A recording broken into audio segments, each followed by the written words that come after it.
Hello all, what's going on? This morning I'm going to take a look at this Fisher model ER-8155.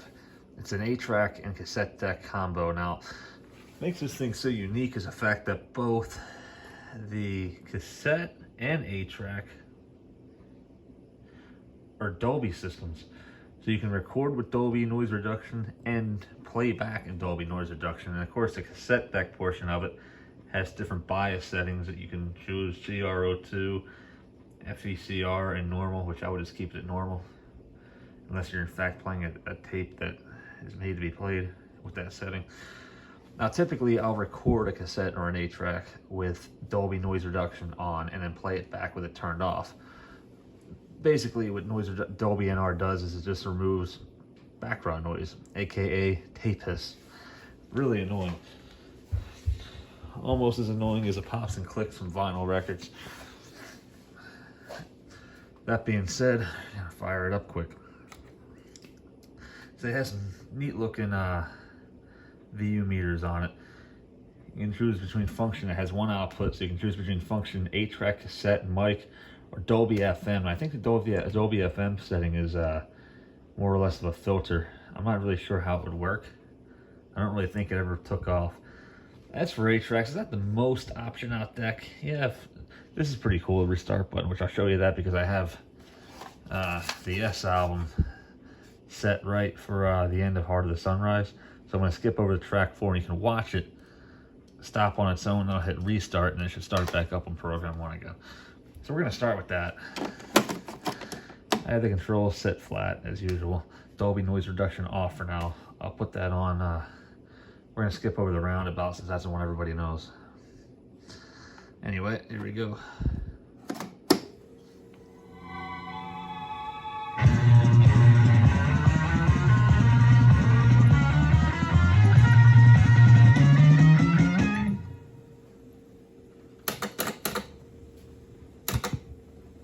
Okay, so that stopped. Hit the restart.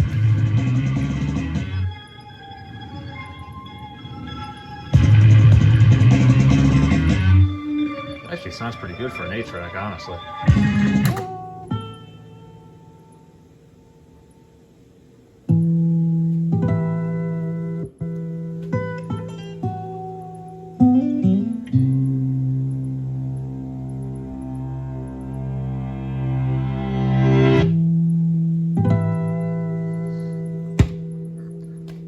Doesn't sound that good at all with Dolby noise reduction on. You give it some treble though.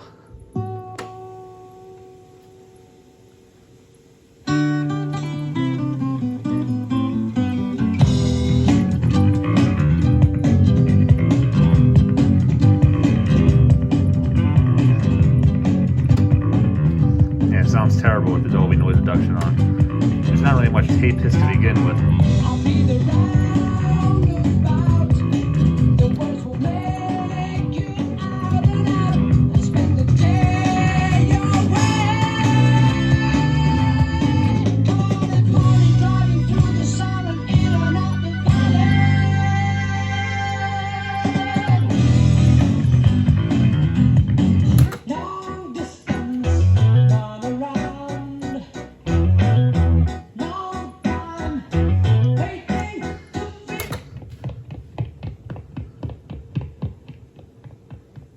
I said, would you ever use it for serious listening? Hell no. But is it fun to mess around with? Damn right it is. Pause button. I like these pause features better than the ones that stop the motor, because when you're making a recording, your start and stop speed is instantaneous instead of like the wind down. So if you unpause it, the playback will be slow and then up to speed.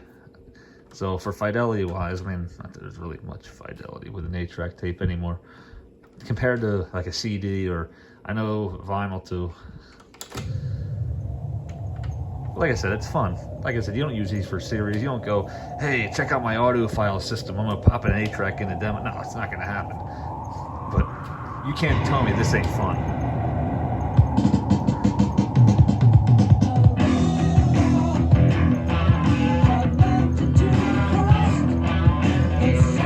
So that's freaking cool.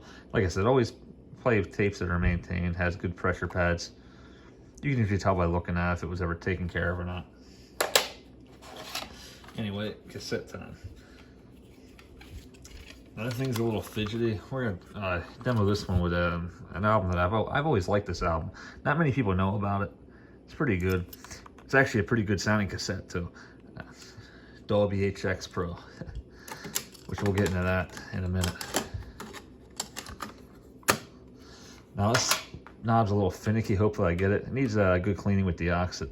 I was messing around with it a few days ago. I just haven't gotten it perfectly to my liking yet. Anyway, like I said, this isn't a song. I actually think it's on Strength yet. Yeah, the song's called Strength. It's a title track from the album. Incredible jam. I highly recommend checking it out on a good system one day. Just crank up the volume. Trust me, you won't be disappointed at all. You'll hear a part of it right now.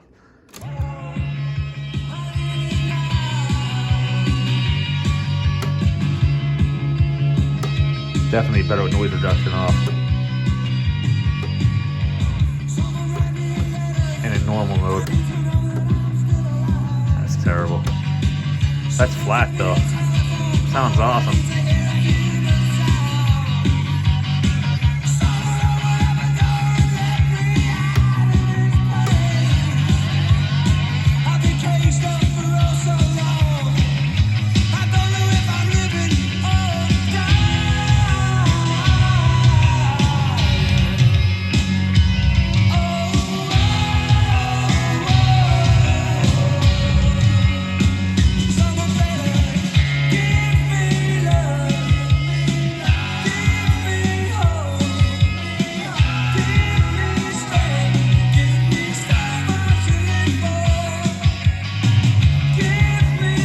That's fast forward, rewind, everything works. I feel like the 8-track player might need a new belt though. And also the 8-track player does actually, yeah, see,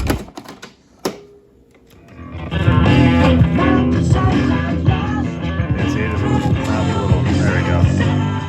Needs some deoxit.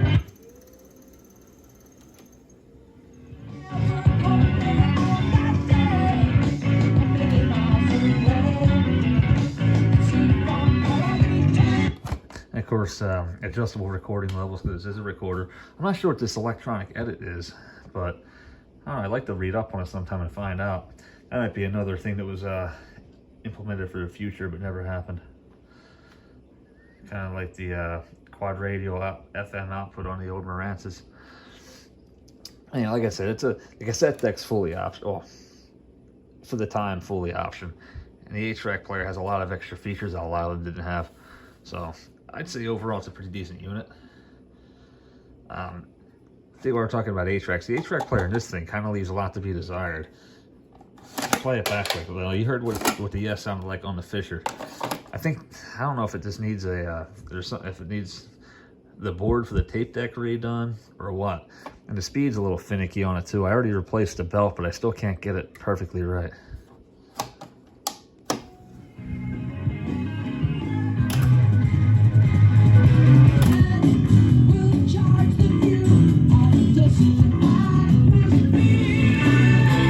I gotta turn the treble up to get any decent sound out of it. And the right channel plays lower than the left.